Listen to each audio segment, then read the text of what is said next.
This story was tagged to me by Ashton Lewis, and this story is going to be very, very interesting in more ways than one. So I really want y'all to pay close attention to what I'm about to say, even though it's very obvious, and I'm not gonna like go all the way around the world with it. But this individual's name is William Patrick Williams. Yes, his first name is William and his last name is Williams. And he's 19 years old and he lives in Lubbock, Texas.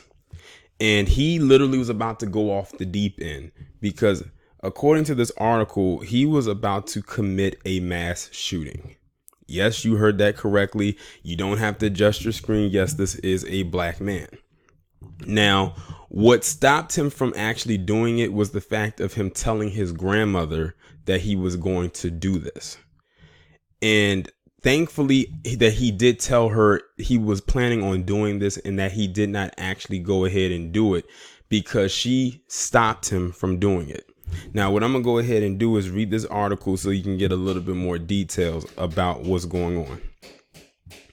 A month before the El Paso Walmart shooting, a grandmother was able to stop another potential mass shooting in Texas.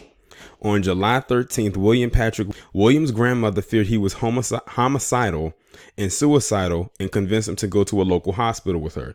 After a brief hospital stay, he was arrested on Thursday for making false statements to a firearms dealer.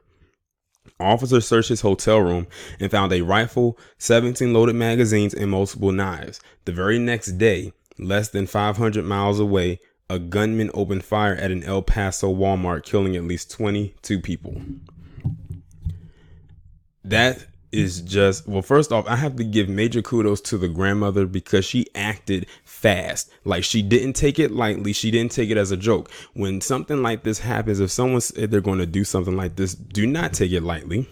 If someone says they're going to plan on shooting something up, please try to seek help, but don't engage to the point where it seems like they're going to become standoffish. Make it move your way into it. It said that she had to convince him to go to a local hospital with her, and whatever she said clearly worked. If someone says that they're going to commit something like this, or if someone says they're suicidal, please believe them. Don't take it as a joke. And what I like about this is the grandmother did not come out and say that her grandson had a mental illness.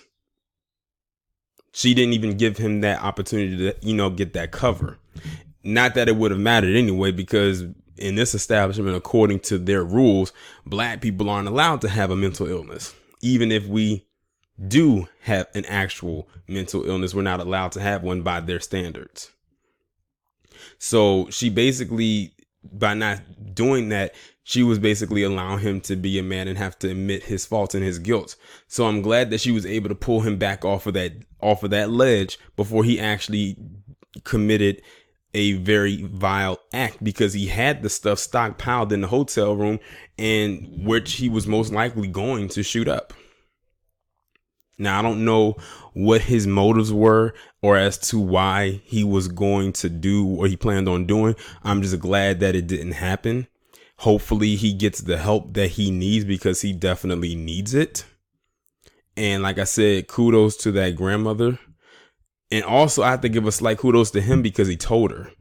Because if he had not told her and he just did it, then we would have been talking about him as well. But definitely shout out to her because she acted accordingly. And see, this is a slight difference between our grandparents and their grandparents. Their grandparents wouldn't take it seriously. As you can see, like when it comes to mass shootings like this, they'll always come out and say, oh, they were a good boy.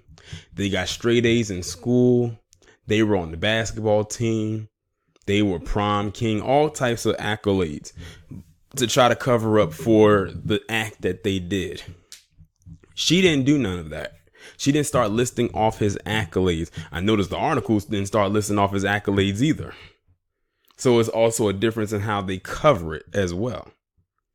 But he got hit with he got hit with charges, but they're very light compared to what they would have been had he even been charged, because he said that he wanted to go out by suicide by cop. So he was planning on doing this with the intent of dying.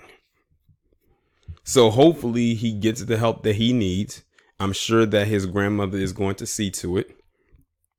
And I really, sometimes I always say I would like to know the motive behind things, but with this, I'd rather not know. All I want to know is that he got the proper help that he needs and deserves, and hopefully he can move on from this. But y'all let me know what you think about this down in the comments. Like, share, subscribe. I'll talk to you in the next one.